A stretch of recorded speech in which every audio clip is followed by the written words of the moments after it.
अस्सलाम वालेकुम। पुरानी कहानियाँ और दिलचस्प किस्से देखने के लिए मेरे चैनल को कर दें सब्सक्राइब और साथ दिए गए बेल आइकन को लाजमी प्रेस करें ताकि आपको मेरी आने वाली हर न्यू वीडियो वक्त पर मिल सके। जज़ाकल्लाह। आज मैं आपको सुनाने जा रही हूँ एक ऐसी लड़की की दास्तान जिसने अपनी ज़िंदगी में ज़बरदस्ती की मोहब्बत की और फिर उसकी ज़िद से हासिल की गई मोहब्बत का अंजाम क्या हुआ। तो आइए सुनते हैं इस स्टोरी में। मैंने जिस घराने में आंख खोली उसको हमारे मुआशरे में अमीर तबका या फिर मॉडर्न क्लास कहते हैं। मैंने हमेशा अपने आगे पीछे पैसों की फरावानी ही देखी, किसी दुख या गम का कोई तस्वुर न था। हर तरफ खुशियां ही खुशियां थीं। हर तरह का आराम और ऐशो इशरत मेरी जिंदगी में शामिल था। मैं अपनी मोम और डैड की इकलौती औलाद थी, इसलिए मुझ पर किसी भी किस्म की कोई पाबंदी न थी। मेरी हर फरमाइश मिनटों में पूरी की जाती थी। इसीलिए मैं अपने आप को हमेशा औरों से अलग और मुनफरिद समझती थी। मेरे दिल में किसी दूसरे के लिए हमदर्दी के कोई जज्बात नहीं थे। मैं हर किसी को अपना मातहत और गुलाम समझती थी। मजीद ये कि अल्लाह ने मुझे हुस्न भी बेपनाह दिया था, जिसका मुझे गुरूर था। कॉलेज में भी मेरी उन्हीं लड़कियों से दोस्ती थी जो मेरे जैसे अमीर और मॉडर्न घरानों से ताल्लुक़ रखती थीं। और मैं कॉलेज में भी सिर्फ टाइम पास करने जाती थी, क्योंकि मेरी नज़र में कॉलेज पढ़ने की नहीं बल्कि सैर व तफरीह की जगह थी। और कॉलेज के तमाम लड़के मेरे हुस्न और स्टेटस के दीवाने थे। कॉलेज की लड़कियां मुझे रश्क भरी निगाहों से देखती और मैं किसी लड़के को तो क्या, किसी लड़की को भी खातर में नहीं लाती। कॉलेज के सारे लड़के सारा दिन मेरे आगे पीछे फिरते और मुझसे बात करने को तरसते, जबकि मेरी नज़र में उन हकीर और गरीब लड़कों की कोई वैल्यू नहीं थी। फिर एक दिन हमारे कॉलेज में एक लड़का आया। मुझे वो पहली ही नज़र में बहुत पसंद आया था। मेरा ख्याल था वो भी मेरे हुस्न को देखकर दंग रह जाएगा, लेकिन ऐसा कुछ भी नहीं हुआ। मैं उससे बात करने के बहाने ढूंढती, जबकि वो मेरी तरफ देखता भी नहीं था। वो मेरे हुस्न से बेनियाज अपने आप में मगन रहता था। मुझे उसकी इसी आदत ने दीवाना बना दिया और उसको पाना और हासिल करना मेरी जिंदगी का मकसद बन गया। मैंने बहाने बहाने से उससे बात करने की कोशिश की, लेकिन वो मेरी हर बात का जवाब हूँ हाँ में देता। इसके अलावा उसके पास कहने को कुछ और न था।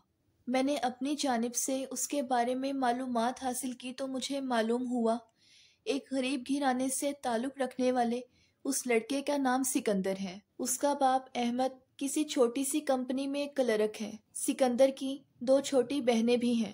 वो कॉलेज के बाद शाम को बच्चों को ट्यूशन पढ़ाता है और आजकल पार्ट टाइम नौकरी की तलाश में है। मैंने उसकी इसी कमजोरी से फ़ायदा उठाते हुए उसे माली तौर पर फ़ायदा पहुंचाने के बारे में सोचा। मेरे पास वो सब कुछ था जिसकी किसी भी शख्स को तमन्ना होती है।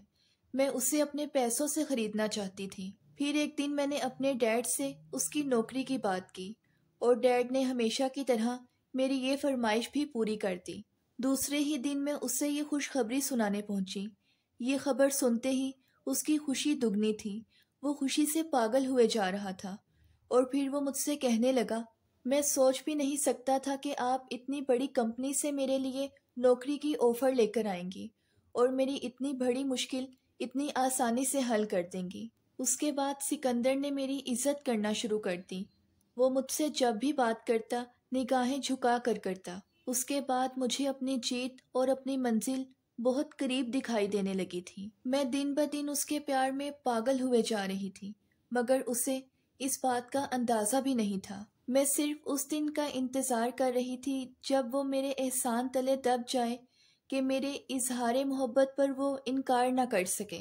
एक दिन मैं उससे मिलने जब ऑफिस पहुंची तो मैनेजर ने मुझे बताया कि कल सिकंदर साहब की शादी थी, इसलिए वो छुट्टियों पर हैं।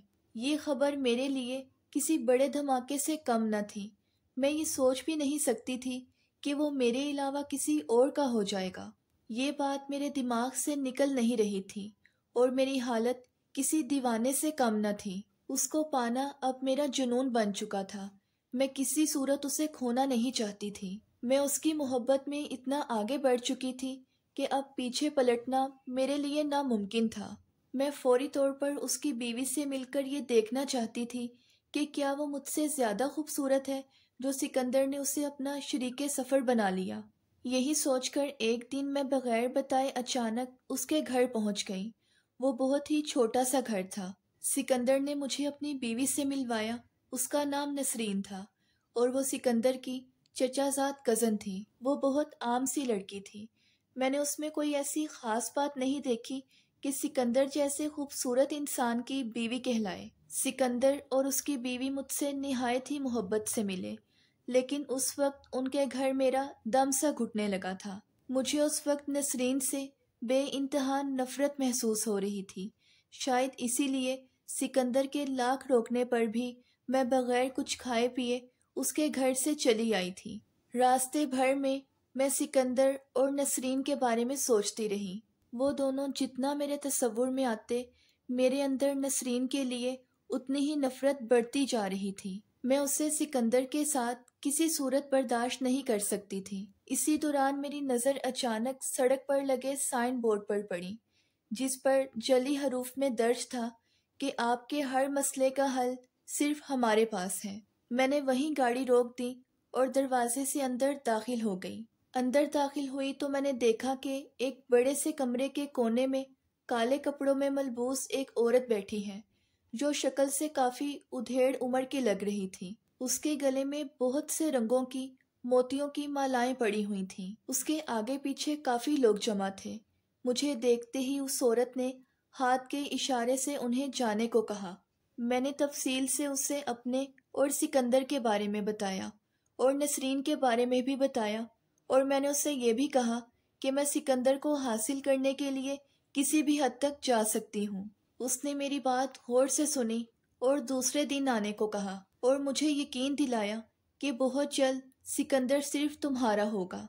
मुझे उसकी बातों में सच्चाई नजर आई, इसलिए मैं दूसरे दिन का वादा करके चली आई। पता नहीं क्यों मुझे उससे बात करके ये यकीन हो चला था कि सिकंदर अब सिर्फ मेरा होने वाला है। आज रात मुझे सुकून से नींद आई थी। दूसरे दिन मैं मुकर्रर वक्त पर उसके पास पहुंच गई। आज वो कमरे में अकेली थी। वो कुछ देर आंखें बंद किए बैठी रही, फिर मुस्कुराकर मुझसे मुखातिब हुई। उसने मुझसे सिकंदर और उसकी बीवी की एक तस्वीर और एक जोड़ा कमीज शलवार लाने को कहा और मुझे बताया कि ये अमल काफ़ी मुश्किल और तकलीफ देह है, और अगर तुम ये अमल करवाने के लिए राज़ी हो जाओ तो अगले 6 महीने बाद चांद की 14वीं तारीख को 4 दिन ये अमल करना पड़ेगा। इसके लिए हमें शहर से दूर एक वीरान इलाके में जाना होगा। इस अमल को करने की कीमत 1 लाख रुपए होगी, लेकिन इस अमल के बाद सिकंदर की ज़िंदगी सिर्फ तुम्हारे लिए होगी। अगर तुम्हें मंजूर हो तो अगली बार अपने साथ पैसे लेती आना। मेरे लिए 1 लाख रुपए की कोई अहमियत नहीं थी। मुझे फिक्र इस बात की थी कि मैं 4 दिन के लिए डैड से क्या कहूँगी, और दूसरा मसला मेरे लिए सिकंदर और नसरीन की तस्वीर और नसरीन का जोड़ा था, जिसको हासिल करना मेरे लिए काफ़ी मुश्किल था। इसीलिए मैं उस वक्त खामोशी से उस औरत की बात सुनकर लौट आई थी।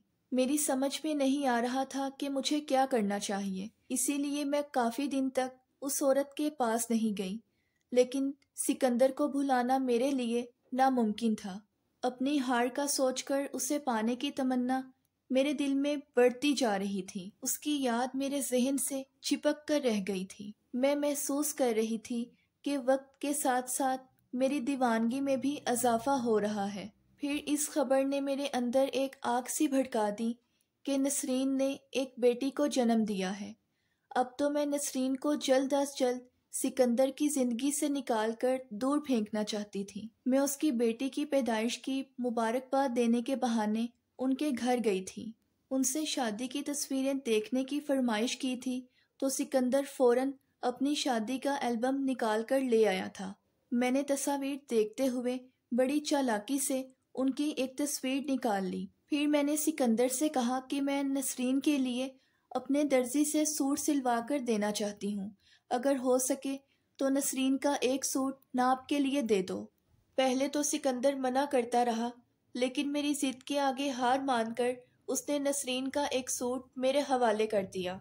उन चीज़ों को लेकर फ़ौरन मैं उस आमिल औरत के पास पहुंची। वो मुझे देखकर समझ गई कि मैं किस लिए आई हूँ। मैंने उससे कहा कि तुम जितनी जल्द हो सके मेरा ये काम कर दो। मैं नसरीन को और ज़्यादा बर्दाश्त नहीं कर सकती। मेरी बात सुनकर उसने मुझे दूसरे दिन 8 बजे का वक्त दिया था। वो रात मैंने करवटें लेते हुए गुजारी थी। दूसरे दिन मैं डैड से अपनी दोस्त की शादी में शिरकत का बहाना करके उस आमिल औरत के पास पहुंच गई।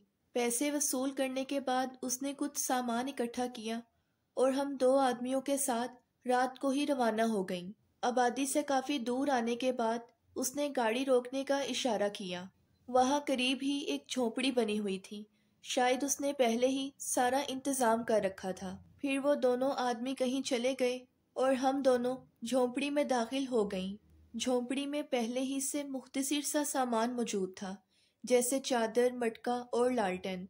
इन चीजों को देखकर ये अंदाजा हो रहा था जैसे पहले यहाँ कोई रहता हो। उसने 12 बजे के करीब आंखें बंद करके अमल पढ़ना शुरू कर दिया था। सुबह 4 बजे तक वो न जाने क्या क्या पढ़ती रही थी। उसके बाद उसने एक नुकीला खंजर निकालकर उस तस्वीर को जो मैंने उसे दी थी उसे बीच में से काट दिया था और फिर हम दोनों झोपड़ी में ही सो गई थी। काफी दिन चढ़ने के बाद जब हम उठे तो वही आदमी जो रात हमारे साथ यहाँ आए थे हमारे लिए नाश्ता लिए मौजूद थे। उस औरत ने सारा दिन कोई पढ़ाई नहीं की थी। मेरा सारा दिन यूं ही बैठे बैठे बोर गुजरा था।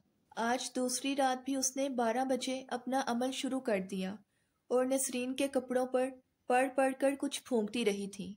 सुबह 4 बजे अपना अमल खत्म करने के बाद हम सोए थे। आज हमारे अमल की तीसरी रात थी। उसने उसी खंजर पर कुछ पढ़कर फूंका और उस खंजर की नोक मेरी उंगली में घोंप दी। मेरे हलक से तकलीफ के बाइस एक जबरदस्त चीख निकली। मेरी उंगली से बहता हुआ खून वो एक प्याले में जमा करती रही। जब प्याला भर गया उसने मेरी उंगली पर एक कपड़ा बांध दिया जिससे खून बहना बंद हो गया। फिर उसने नसरीन की कमीज मेरे खून में भिगो दी। 4 बजे अमल खत्म करने के बाद उस औरत ने खुशखबरी सुनाई कि हमारा अमल 3 दिन में ही कामयाब हो गया है। अब हमें अभी वापस जाना होगा और इस कमीज को किसी भी कब्र में दफनाना होगा। अब सिकंदर सिर्फ और सिर्फ तुम्हारा है। हम 5 बजे के करीब उस जगह से निकले और एक कब्रिस्तान में पहुंचकर नसरीन की कमीज एक कब्र में दफना कर वापिस आ गए थे। मुझे ऐसा महसूस हो रहा था जैसे आज मेरी जिंदगी की सबसे बड़ी जीत हुई हो। आज मुझे सारी दुनिया अपने कब्जे में महसूस हो रही थी। काफी देर पुरसुकून नींद लेने के बाद मैं तरोताज़ा उठी और तैयार होकर सिकंदर के ऑफिस पहुंची थी। ऑफिस पहुंची तो पता चला कि आज सिकंदर ऑफिस नहीं आया। फिर मैंने गाड़ी का रुख सिकंदर के घर की तरफ कर दिया। वहां पहुंची तो काफी लोग जमा थे।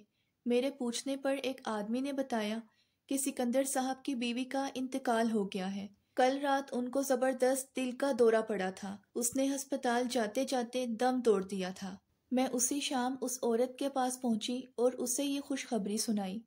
उस औरत ने मुझसे कहा था कि अब बहुत जल्द सिकंदर तुम्हारे पास खुद चल कर आएगा। उस औरत की बात बिल्कुल सच साबित हुई। सिकंदर वाकई मेरा दीवाना हो गया था। अब वो भी मुझसे मेरी तरह मिलने के लिए बेचैन रहता था। वो शादी के लिए मेरी मिन्नतें करने लगा। मैं तो कब से इसी इंतजार में थी। आखिरकार हमारी शादी हो गई। लेकिन 4 साल गुजरने के बावजूद अल्लाह ने मुझे औलाद से महरूम रखा। लोग मुझे बेऔलादी का ताना देते और मेरे पीछे से बातें बनाते।